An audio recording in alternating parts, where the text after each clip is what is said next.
Thank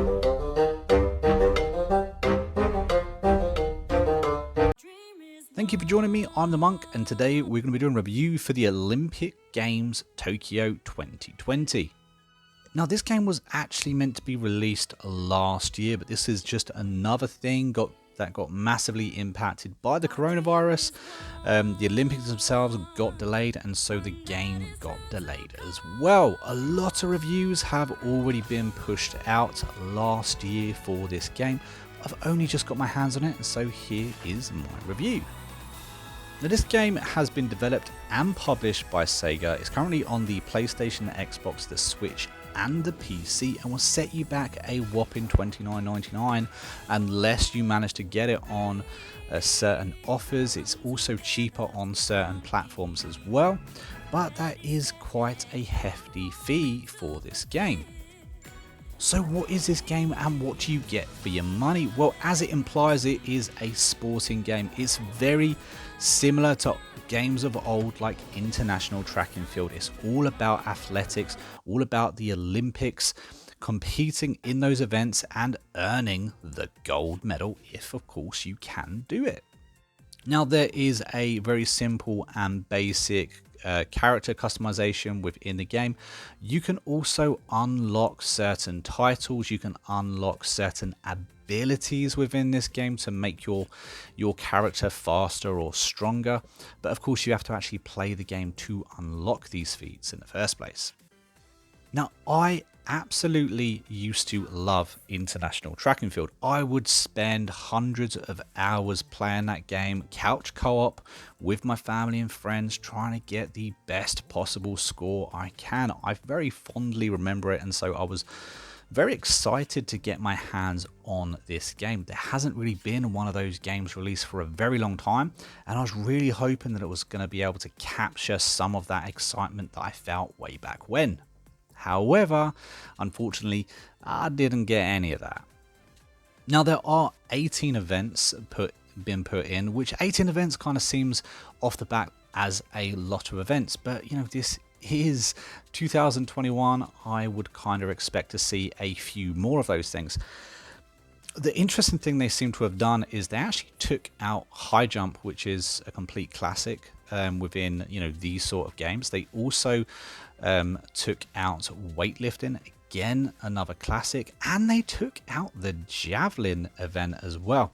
Not really sure why they decided to do those things. They actually replaced them with games like baseball. An odd choice. There were some other interesting events that they added and put in place instead. They also put in tennis as well. They did, of course, have the 110-meter hurdles. They had the 100-meter sprint.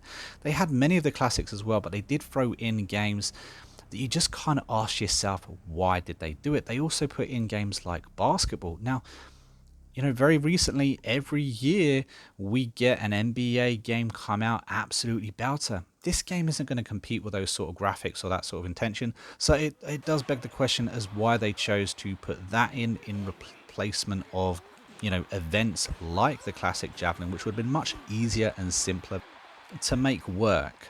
Now, this game, with the graphics that they kind of present, I thought was going to be aimed at children, or more for children, be a little bit more kid friendly than it turned out to be. The controls of this game is actually surprisingly complicated. Almost every single event has more than one thing that you have to do in order to get a good play or a good game going. It's a lot more detailed than I thought it would be. Games of old, as in International Track and Field, it was very simple. Button smash, boom, bish, bash, you're done. The fastest person to button smash wins kind of deal. In this, it's a lot more complicated and a lot more unforgiving, which is a real shame. Now, I personally have a 7-year-old who liked the look of the game. It's a very good looking game. It's a kid-friendly looking game. However, it was all far too complicated for her to do. Also, which is unforgiving, is the AI. Everything in this game is madly rubber banded. If you are doing the 100 meters, for instance, it doesn't matter how fast you are. The AI is either always going to catch up, or just completely smoke you from the get-go. Also, I found in something as simple as basketball, anytime the clock counter for the quarter would tick, they would miraculously score a three-pointer out of absolute nowhere, which of course meant that they were able to stay in the game a lot longer than perhaps they should have. Also, they were able to make steals, which were, well, you just wasn't able to do. And, you know, I kind of felt it was a bit unfair the way they'd done certain things. Now, I'm pretty good at these sort of games. I did manage to get a few good scores in and win a gold medal here or there. But this is someone who's played games like this for a long time. And so I've got a lot of experience in playing these sort of games. So when it comes to it being kid-friendly, unfortunately, this game just isn't it. And as an adult, I found myself getting frustrated at these games when you knew that the AI was rubber banding up to you or was just completely unfair and you had no hope of actually winning because, of course, you didn't have the correct attribute for that event unlocked just yet. Honestly, for what you actually get within this game, I feel that it is overpriced. There isn't really a career mode within this game. It's not as if you compete in all 18 events and at the end of it you get, you know, the massive ceremony to show you which country got the most medals. That isn't really a thing. You compete in these events one-on-one at a time, and of course if you do manage to get through to the finals, you do get the presentation of a medal if you win, which is quite nice to see. However, I just think that it's poorly done. I do think that the event structure is quite cool. So if you say, for instance, you are doing the BMX challenge right now where you have to, you know, finish the race first. Well, you've got a qualifiers, then you've got a quarterfinals, semi-finals, and then you would go on to a finals for your medal placement if you manage to do that. Again, for the boxing, it again works out exactly the same. There are some interesting events in here. I'm not saying that there aren't. It's just I was a bit saddened to see a couple of the classics not in here at all. And some of the classics that were in here, like the 100-meter breaststroke, was just so overly complicated that it was kind of a bit confusing as to what it was we were supposed to do in the first place. All that being said, this game has only achieved a 3.5 out of 10 from me.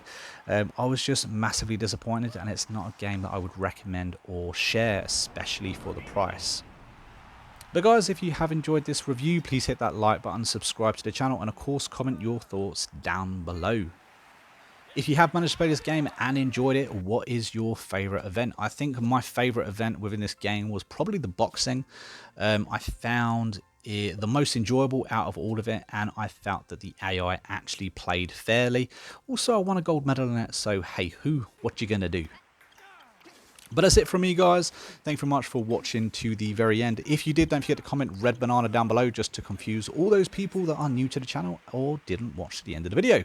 Until next time, I'll catch you later.